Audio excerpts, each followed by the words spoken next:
Good morning সবাইকে। আজকে আমার ব্লগে সবাইকে ওয়েলকাম। আজকে আমি সকালবেলা প্রচুর কাজ করছি। এর মধ্যে তোমাদের দাদাভাই মাছ নিয়ে আসলো, তাই ফুলকপি দিয়ে আলু দিয়ে মাছটা রান্না করবো। এর মধ্যে পাতা দিয়ে রান্না করছি, বহুত কষ্ট হয়েছে। ভাবলাম না আনলে এসে তারপরে না রান্না করলে রাগ করবে, সকালবেলা খেতে আসবে, তো অনেকটা দেরি হয়ে গেছে রান্না করতে। তাই আমি তো দুটো রান্না করেছি, সেটা খেয়েই চলে গেল। মর্নিং সবাইকে।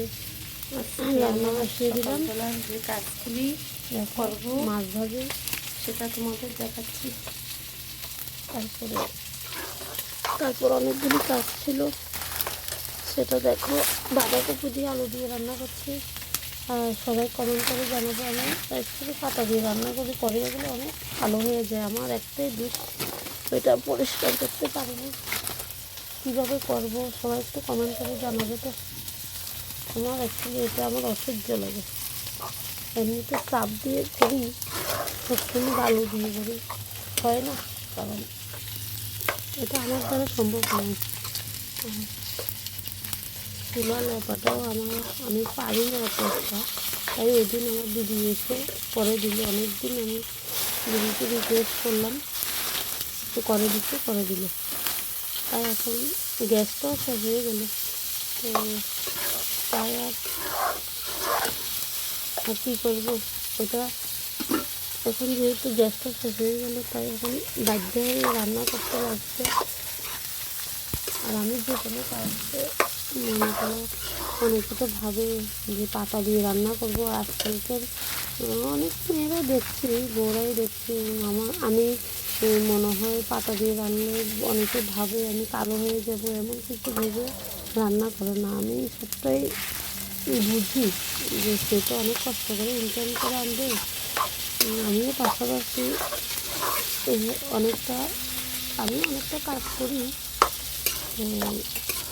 এদিক থেকে চিন্তা করতে গেলে আমি রান্নাটা যেভাবে পারি। গ্যাস শেষ হয়ে গেলে কী হলো, টাকা পয়সার অনেকটা প্রবলেম ছিল, তাই আর এতে আর জোর দেয়নি। আমি অনেক সময় আনি, প্রায় আমিও আনি, সেও আনি, তোমাদের দাদাও আনে। তো আজকে ভাবলাম যাক, বসে থেকে তো আর লাভ হবে না, রান্না তো আমাকে করতে হবে, রান্না করে তো খাওয়াতে হবে না। তাই দেরি না করে কালকে দেখলা তোমরা সবাই, আমি বাড়ির পাশে সেগুন পাতা ছিল, সেগুলো এনে রান্না করে রাখলাম, এখন সেটা কাজে লাগছে। এটার পরে আমি রান্নাগুলো বসিয়ে দিচ্ছি,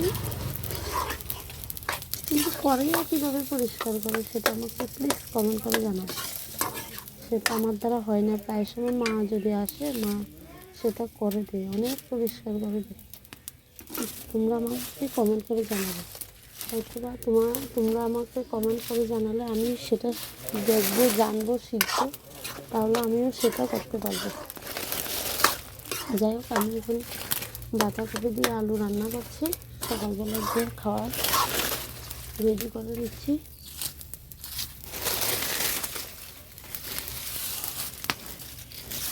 তো কে কোথায় থেকে দেখছো অবশ্যই আমাকে জানাবে। আর সবাই কেমন আছো সেটাও কমেন্ট করে জানাবে।